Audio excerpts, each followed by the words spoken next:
Alexandre de Moraes. Trata-se de representação da Polícia Federal autuada por prevenção ao inquérito 4995, Distrito Federal, e autoriza, mesmo com a prisão domiciliar, autoriza as visitas dos filhos, cunhadas, netas e netos do custodiado, sabemos é o ex-presidente Jair Bolsonaro, sem necessidade de prévia comunicação, com a observância das determinações legais e judiciais anteriormente fixadas. Intimem-se os advogados regularmente constituídos, inclusive por meios eletrônicos. Ciência, a Procuradoria-Geral da República, cumpra-se Brasília, 6 de agosto de 2025, ministro Alexandre de Moraes.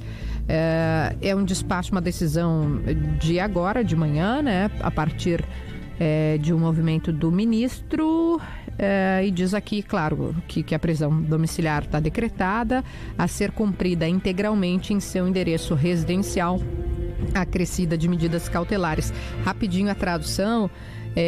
O ministro está fazendo concessões aqui. Ele determinou a prisão domiciliar por conta do descumprimento das cautelares. O que são cautelares?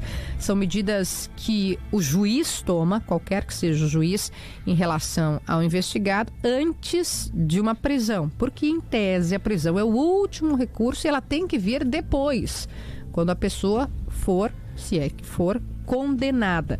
As medidas cautelares, elas encontram, sim, respaldo na lei, na Constituição. Por exemplo, se há risco de fuga, o juiz pode entender correta a prisão, deve entender, porque se há risco de fuga, você está permitindo que aquela pessoa fuja da sua responsabilidade. Vou dar um exemplo rápido. Carla Zambelli fugiu.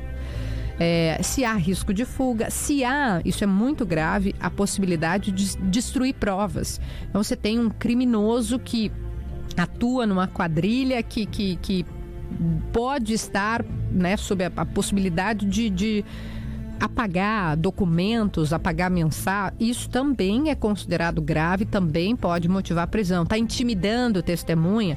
Isso a gente está falando de prisão antes de condenação, porque a presunção da inocência nos coloca de que todo mundo é inocente até que se prove o contrário. Isso não é aquele que está dizendo, é o Estado Democrático de Direito. O que a gente está comunicando agora é que o ministro Alexandre de Moraes está autorizando, leia o documento aqui, é um documento curto, de uma página, autoriza visitas dos filhos, cunhadas, netas e netos do custodiado, sem necessidade de prévia comunicação, com a observância de determinações legais e judiciais anteriormente fixadas. Acho que aqui tem uma leitura também nas entrelinhas de que, como ele continua com as cautelares, ele não pode... agora fiquei curiosa com isso aqui. Visita dos filhos, mas ele não pode conversar com o investigado, né? Acho que isso aqui a gente precisa esclarecer. Tô lembrando agora aqui de cabeça, porque tem filho que é investigado, acho que o Eduardo Bolsonaro. Aqui vai ter uma linha para esclarecer com os advogados. Enfim, depois a gente vai falar mais, e podemos também olhar para os excessos, os abusos do ministro Alexandre, que a gente já vem pontuando aqui. Feito o Breaking News. Paulo Germano, bom dia. Oi, Kelly, bom dia. Bom dia aos nossos ouvintes. Tudo bem? Tudo bem, tudo bem. Que frio hoje. Que dia quente, que frio, né? Dia frio. Eu tava vendo esse tipo de performance, né, que a gente viu na Câmara nas últimas horas.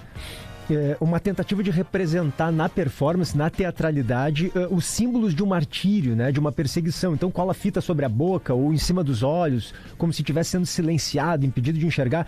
É uma forma de teatralizar o sofrimento que pode ser muito eficiente, que é quando a ideia é mobilizar a militância em torno de um sentimento, né, muito mais do que em torno de uma proposta. Então esses parlamentares, me parece que sabem que a obstrução em si talvez não vá gerar um resultado concreto, mas as imagens, que são muito impactantes que eu digo a maneira deles, né? São simbólicas. Um teatrinho do jeito deles simbólicas ali, enfim.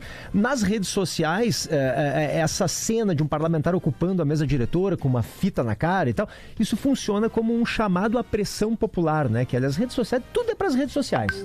Tudo que se faz hoje na política, quando são assim imagens mais gritantes, esse tipo de encenação, tudo é para rede social, né? E a partir dessas imagens, desse barulho, aí vão surgindo o quê? Abaixo-assinados, pedido impeachment de Alexandre de Moraes, surgem mais iniciativas de manifestações pró-Bolsonaro, país afora. Então, isso tem um porquê, tem um motivo, né?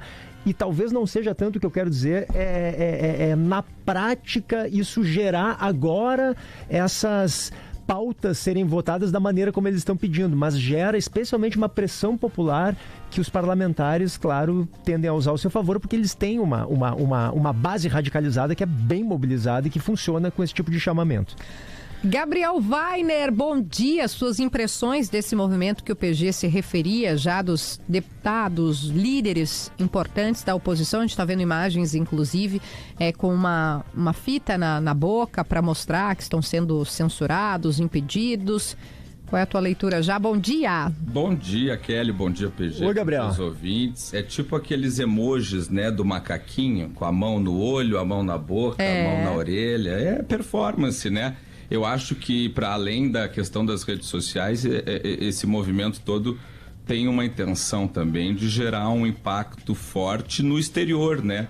A oposição tem toda se pautado muito na relação do Trump com a família Bolsonaro e o envolvimento do governo americano aqui no Brasil. E quando a gente está fora, né, do contexto doméstico, acho, de uma Câmara dos Deputados, seja ela de qual país for, as imagens sempre chocam mais, né? Então, assim, para um gringo realmente ver o que está acontecendo desde ontem ali no Congresso deve ser uma coisa muito impressionante. A gente já tem uma avaliação um pouco mais centrada a respeito dessa performance toda.